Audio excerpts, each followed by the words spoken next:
আমি এখন আছি শরীয়তপুরের ড্রিমল্যান্ড রেস্টুরেন্টে। And আমরা এখানে কেন আইছি এটা তো দেখেই বুঝতে পারতেছো। এই ভিডিওতে আমি রাফি ভাই টিমের সাথে ছোট্ট একটা মিট আপ করবো, আর এই মিট আপে আমরা রাফি ভাই টিমের সাথে খুবই দুষ্টু মিষ্টি কথা বলবো। ঠিক এভাবে প্রকাশ্যে কেউ কেউ এসব কথা বলে? ও, ভালো আছেন? খুব ভালো আছি, তুমি কেমন আছো?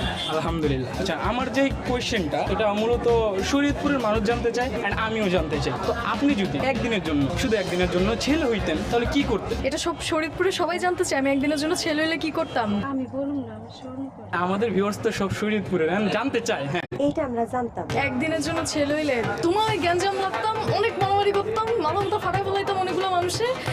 হ্যাঁ, কোনো ইয়ে ছাড়া এখন আমি করতে পারি, বাট পোলা হলে এটা একটু ইজি হইতো আর কি।